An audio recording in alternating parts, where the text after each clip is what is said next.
Watu wamefika kwenye mkutano, mwisho wa siku wanasema kwamba hakuna maiti hapa kwa sababu tunaita kwenye mikutano hamfiki, basi tumeamua tutumie hii trick ya kwamba kuna maiti.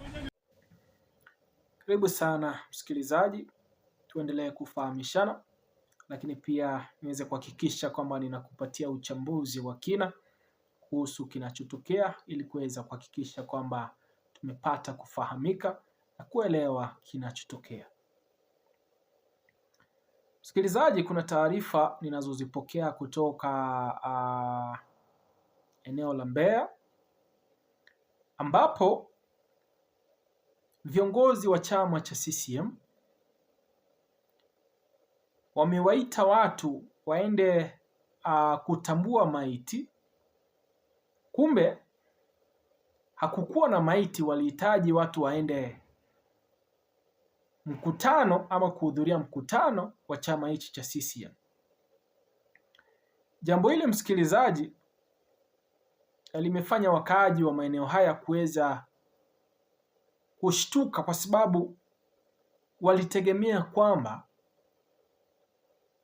wameitiwa baadhi ya miili ya familia zao zilizoweza kupotea, wakwenda kutambua miili hiyo, lakini walipofika katika eneo la tukio wakaweza kupata kwamba ni mkutano tu wa CCM na kwamba walitumia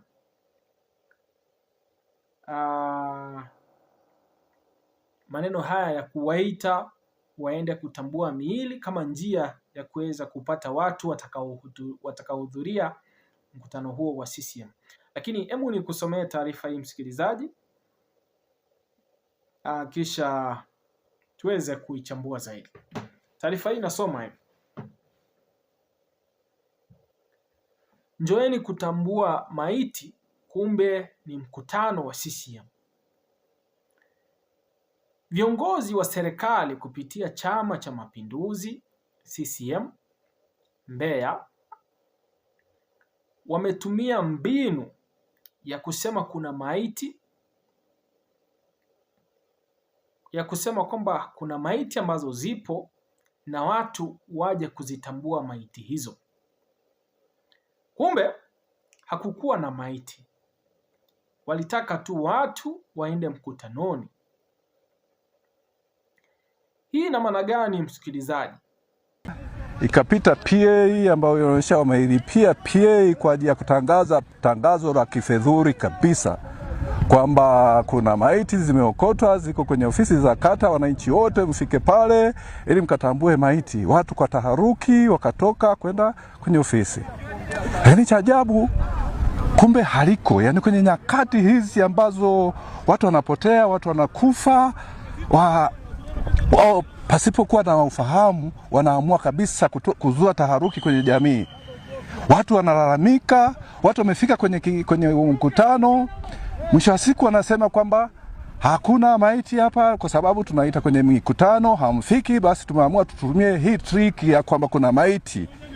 Wakati kiuhalisia jambo la maiti ni jambo zito sana, na mtu kuliongelea kuzua habari ya maiti ni jambo zito sana. Sasa hii ni mbinu ya kuwakusanya watu waliojiandaa kwa msiba ndo waende kwenye mkutano. Najiuliza, hii inaonyesha uzima au CCM inaonyesha uzima wa CCM au umaiti wa CCM? Je, kwa mantiki hii CCM imekufa au ipo hai?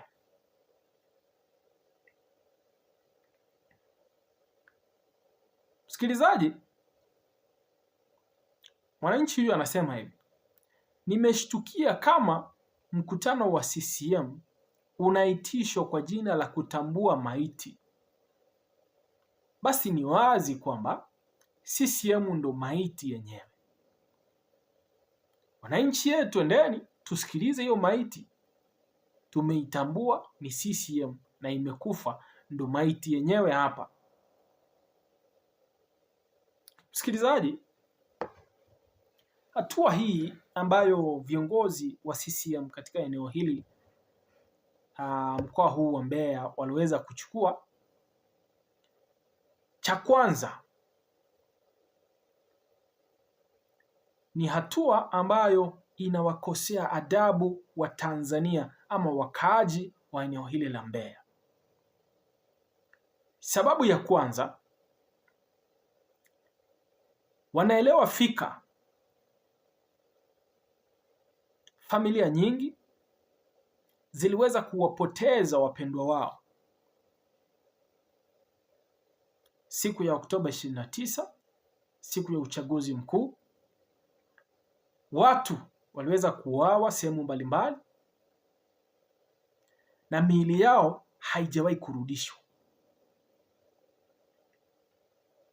Kwa hivyo unapochukua hatua ya kuwaita watu kwamba njooni mkutanoni, mkutano wa kutambua maiti, ni kuwadhalilisha watu ambao tayari wana uchungu wa kupoteza familia zao.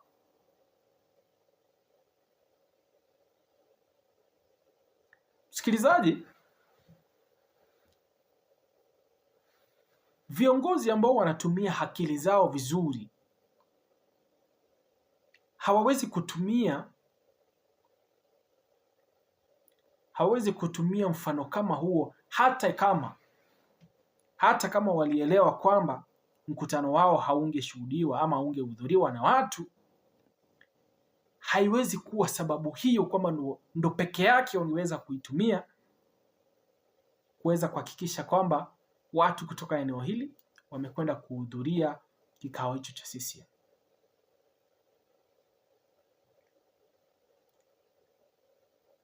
Ni ukosefu wa adabu, ni ukosefu wa heshima, ni kutonesha vidonda ambavyo bado havijapona. Kuna baadhi ya watu wametekwa wakapotea.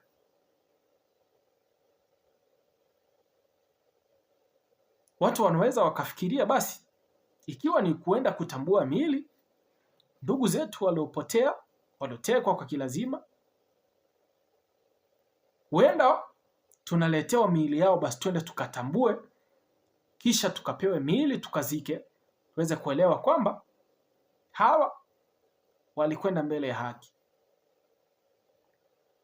Kutumia kisingizio kama hicho, msikilizaji, ni kuwadhalilisha wananchi, ni kuonyesha kwamba chama hichi hakina heshima kwa mwananchi wa kawaida na kwamba hawahisi uchungu wa mtu kumpoteza rafiki, ndugu na mtu wa familia.